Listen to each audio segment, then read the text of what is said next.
Hi foodies, welcome back to my channel. இன்னைக்கு நம்ம பார்க்க போகிறது is something soft, healthy and absolutely delicious. Bottle gourd use பண்ணி நம்ம பண்ண போகிற ஜோவர் ரொட்டி is gluten free, wheat free and it is very light on stomach. இது வந்து perfect for breakfast, lunch, even for dinner. So வாங்கோ இதை நம்ம எப்படி பண்ணலாம் அப்படிங்கிறத பார்க்கலாம். இன்றைக்கி நம்ம பண்ண போகிற ஜோவர் ரொட்டிக்கு நான் பாதி சொரக்காய் எடுத்துட்டுருக்கேன். அதோடய ஸ்கின்னை பீல் பண்ணிவிட்டு கட் பண்ணி அதில் இருக்கிற சீட்ஸ் எல்லாம் டிஸ்கார்ட் பண்ணிவிட்டு இந்த சொரக்காவை நல்லா துருவி எடுத்துக்க போகிறோம். துருவி எடுத்து ஒரு பாத்திரத்தில் போட்டுட்டு ஒரு 5 to 10 minutes அதை ரெஸ்ட்டில் விட்டுடலாம். அது சொரக்காய் எவ்வளோ தண்ணி ரிலீஸ் பண்ண முடியுமோ அது தண்ணியை நமக்கு ரிலீஸ் பண்ணிடும். இப்போ ஒரு மிக்சிங் பவுலில் 2 மீடியம் சைஸ் வெங்காயத்தை பொடி பொடியாக நறுக்கி எடுத்துக்கலாம். கூடவே 1 இல்லை 2 கேரட்டை துருவி சேர்த்துக்கலாம். இஞ்சி கூடவே ஒரு பச்சை மிளகாய் பொடி பொடியாக நறுக்கி சேர்த்துட்டு கூடவே நம்ம துருவி வச்சுருக்கிற சொரக்காவை சேர்க்க போகிறோம். பட் இதில் தண்ணியை ஸ்க்வீஸ் பண்ண போகிறோம். நம்ம கையாலேயே சும்மா ப்ரெஸ் பண்ணேல் அப்படின்னா நிறைய தண்ணி இருக்கும் இல்லையா, அதெல்லாம் அப்படியே போயிடும். பட் சொரக்காயில் தண்ணி இருக்கணும், கொஞ்சம் மொத்தமாக நீங்கள் எடுத்துடாதீங்க. பட் அது வந்து நம்ம புழியும் போது பார்த்தோன்னா அப்படியே கொட்டுறது இல்லையா, அதே மாதிரி இருக்கக்கூடாது. ஆனால் இல்லை தண்ணி இருக்கணும். அந்த மாதிரி இருக்கும்போது அதையும் இந்த வெங்காயம் கேரட்டோடு சேர்த்துட்டு ஒரு அரை சைஸு கேப்சிகமை பொடி பொடியாக நறுக்கி இதில் சேர்த்துக்கோங்க. அதுக்கப்புறம் இதில் 2 கப்பு ஜோவர் மாவை சேர்த்துண்டு இதுக்கு தேவையான அளவு உப்பு, 1 ஸ்பூன் ஜீரகம், நான் பெப்பர் வந்து 1 ஸ்பூன் பெப்பரை க்ரஷ் பண்ணி சேர்த்துட்டுருக்கேன். நீங்கள் பெப்பர் பவுடராக கூட சேர்த்துக்கலாம். நல்ல தாராளமாக இதுக்கு தேவையான கொத்தமல்லியை சேர்த்துக்கோங்க. கூடவே உப்பு, பெருங்காயத்தை சேர்த்து இது எல்லாத்தையும் நல்லா மிக்ஸ் பண்ணுங்க. ஃபஸ்ட்டு தண்ணி விடவே வேண்டாம், நல்லா மிக்ஸ் பண்ணுங்க. ஏன்னா நம்ம இந்த சொரக்காவை புழித்து சேர்த்துட்டுருக்கோம். அது அங்கங்கே நம்ம வந்து கொழுக்கட்டை பிடிச்ச மாதிரி அங்கங்கே இருக்கும். அதனால நீங்கள் மிக்ஸ் பண்ணும்போது சொரக்காவை எடுத்து இந்த மாவோடு சேர்த்து பிசைஞ்சு விட்டேல் அப்படின்னா அது மாவு பட்டதுனால சொரக்காவும் நல்லா பிரிஞ்சு போகும். ஒன்று ஒன்றா அப்படியே சேர்ந்து இருக்காது, மொத்தையாக இருக்காது.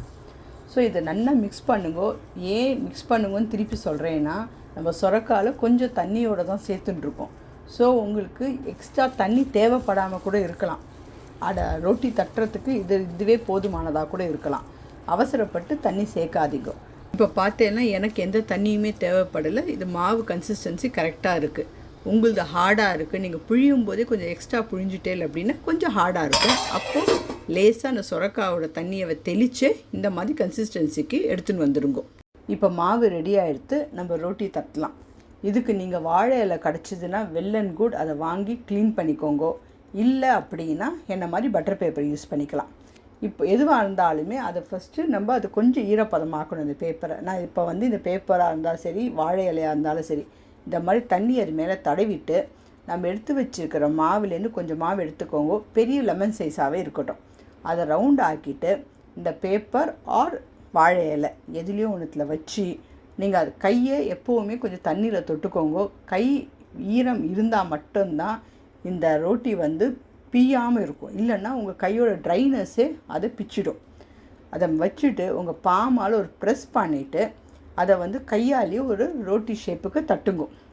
நீங்கள் வந்து ஃபிங்கர்ஸ் யூஸ் பண்ணலாம், இல்லை உங்களோட ஃபிஸ்ட்டை வச்சே நீங்கள் வந்து அதை ஒரு ஷேப்புக்கு எடுத்துன்னு வந்துடலாம்.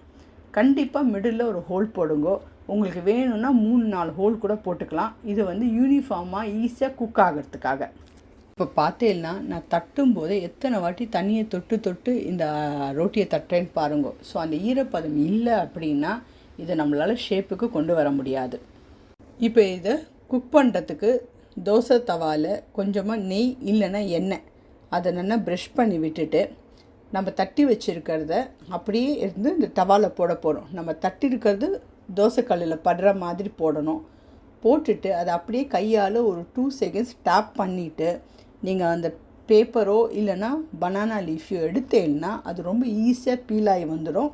எந்த ஒரு மாவும் அந்த பேப்பர்லேயோ இல்லை இலையிலையோ இருக்காது. பட் ஆனால் நீங்கள் அதை போட்டுட்டு ஒரு 2 seconds டேப் பண்ணுங்க. உடனே பிடிச்சி எடுத்துட்டேல் அப்படின்னா அதுலேருந்து கொஞ்சம் மாவு வரத்துக்கு வாய்ப்பு இருக்குது. இது வந்து 2 minutes நல்லா குக் ஆகட்டும். அதுக்கப்புறம் திருப்பி போட்டுட்டு நம்ம நெய் யூஸ் பண்ணுறேன் அப்படின்னா நெய்யை நீங்கள் ப்ரஷ் பண்ண, நான் வந்து நெய் தான் யூஸ் பண்ணியிருக்கேன் இன்றைக்கி. ப்ரஷ் யூஸ் பண்ணியே அதை ஃபுல்லாக நீங்கள் தடவி விட்டுட்டு அதில் 2 minutes குக் ஆனதுக்கப்புறம் திருப்பி போட்டுட்டு இன்னொரு சைடும் நெய்யை அப்ளை பண்ணிவிட்டு 2 சைடும் நல்லா குக் ஆகட்டும். அடுப்பை மீடியம் ஃப்ளேம்லேயே வச்சுக்கோங்க. மீடியம் இல்லைன்னா மீடியம் லோவில் கூட வச்சுக்கலாம். 2 சைடும் நல்லா குக் ஆகி நல்லா கிறிஸ்பியான ஒரு லேயர் ஃபார்ம் ஆகும். மேலே கலரும் வந்து ஒரு கோல்டன் ப்ரௌன் கலர் வரும். அந்த ஸ்டேஜில் இதை அடுப்புலேருந்து எடுத்துடலாம். நீங்கள் திருப்பி அடுத்தது வைக்கும்போது திருப்பி அந்த பாத்திரத்தில் நெய்யை லேசாக ப்ரஷ் பண்ணிவிட்டு நெக்ஸ்ட்டு ரொட்டியை அதில் போட்டு குக் பண்ணுங்க. இதை வந்து நீங்கள் சூடாக சாப்பிட்டீங்கன்னா ரொம்பவே நல்லாயிருக்கும். தொட்டுக்கிறதுக்கு ஒரு ஸ்பைசியான சட்னி எடுத்துக்கோங்க. இல்லைன்னா சிம்பிளாக ஹோம்மேட் கர்டு. இந்த ரெசிபி உங்களுக்கு பிடிச்சிருக்கும்னு நினைக்கிறேன். இதை கண்டிப்பாக ட்ரை பண்ணி பார்த்துட்டு உங்களுக்கு எப்படி வந்தது அப்படிங்கிறத என் கூட ஷேர் பண்ணுங்க. தேங்க்யூ.